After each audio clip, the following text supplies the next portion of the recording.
Final at 68 kilos. Pauline LECARPENTIer of France dropping down to 68 kilos this week in Budapest, matched up against Poland's 25-year-old Natalia STRZALKA. STRZALKA just missing out on the Olympics last year. Could not get past the Olympic qualifier held here in Budapest. She's hoping a return trip to Hungary will provide a different result, though, and so far it has, into the semifinals. And this is going to be a massive storyline to follow heading into the Paris Olympic Games, is LECARPENTIer or Kumba-Laroque, because Kumba-Laroque, just because she's not here does not mean she's not competing at 68 kilos. Both of these wrestlers will be trying to make that French team for the Paris Olympic Games. In their home country, you want nothing more than to compete on the biggest stage. Two very talented wrestlers able to train with each other, spar each and every day. Oftentimes you find that in wrestling where you have really one good wrestler. Typically the weights adjacent are also solid just because of the training possibilities. And the thing about Kumba-Laroque is she's been around. Her introduction to the senior level was at the Paris World Championships in 2017 when she won a bronze medal. A year later, if you remember that match against Alla Cherkasova of Ukraine, in the finals, she was up big, ended up tearing her ACL, needing 18 months to recover from that injury. But she was on the top of the world, 17 and 18 before that injury. It's going to take some time for her to get back. I know we're in 2022, but she's going to be someone that has a shot to win Olympic gold. You give her 2 more years, excuse me. As I mentioned, being around since 2017, you think she's probably 25, 26 years old, but she was a U23 world champion last year. So she still has a lot of growth potential, does Kumba-Laroque. Yeah, we see these women just break in at such an early age. It seems like they've been around a long time, but yet they're still all very young and in their prime. And we say that as 20-year-old Irina Rangacci is over on mat A, also a U23 world champion, also a senior level world champion. Excuse me, last year she was a junior world champion, a senior world champion, and she told me earlier in the year, my goal is to win all 3. Well, she won the juniors, she won the seniors, and her coaches said, hey, Irina, you've done enough. You've won basically everything. You have nothing else to prove. Why don't you take the U23s off? That's a message every wrestler would love to hear, right? I mean, how many people could say they won a junior world title and a senior world title in the same year? Not many. 1-0 here. The passivity point has been it. LECARPENTIer out in front for France.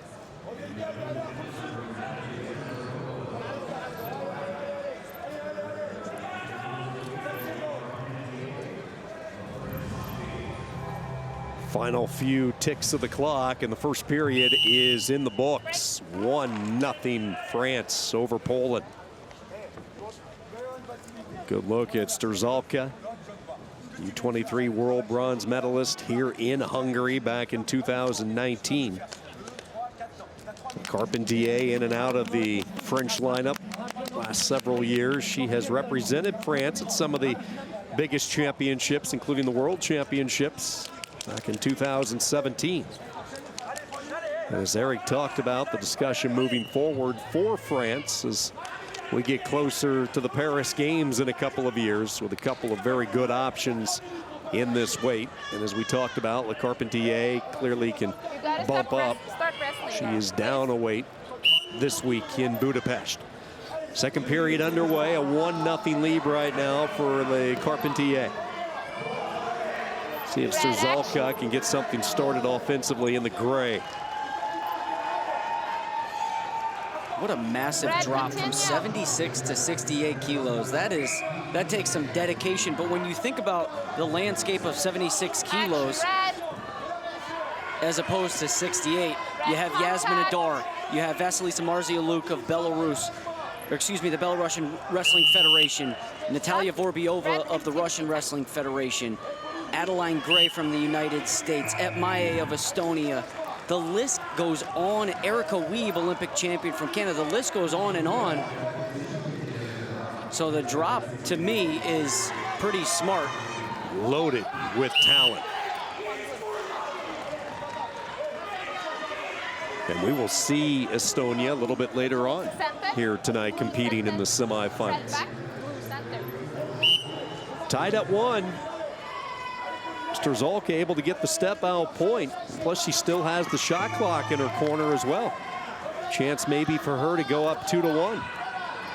LECARPENTIER trying to clear up the right arm. Does, but the clock will expire. So it's a 2-1 lead for Natalia STRZALKA.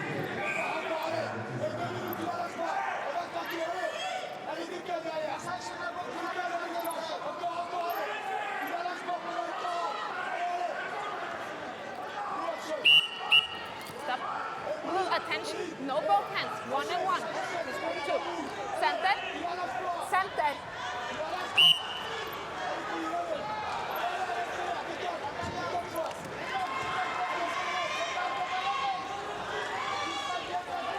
Blue action. Continue blue. LECARPENTIER shooting in. Center. No danger there. STRZALKA will just lay right on top of her. They'll go back to the feet. Minute 22 to go. Low scoring bout. Offense has been tough to come by here. Step out and a couple of shot clocks. That has been the offense, and that has been it. And how about over on mat A? Irina Rangachi, reigning world champion, down 9-1 against Adela Hinzakova of the Czech Republic. That would be arguably the biggest upset of the day. Here is the outside single coming from Poland, and STRZALKA not in a position to score, but it will dwindle some of the clock down. 43 seconds. Referee not wanting STRZALKA to get any extra air, orders her right back into the center. Straight on double by LECARPENTIER. Countered by the Whizzer, and then LECARPENTIER caught her. Caught her on her back. She's going to get some points. Now STRZALKA has worked her way out of the danger position, has come around the front side. So France goes back out on top. They just go 2, a 3-2 lead. Boy, that was close to maybe being a fall situation. Great understanding of your hips, knowing where they are at all times. STRZALKA needs to shoot. Nothing coming. And it will be France rallying for the win. 3-2. So it came down to the final few moments. 2 exposure points the difference for Pauline LECARPENTIER. And she is into the finals tomorrow night. I just mentioned 1 breath ago, you could hold your breath for how long I mentioned it. And how about that? Irina Rangachi was just down 9-1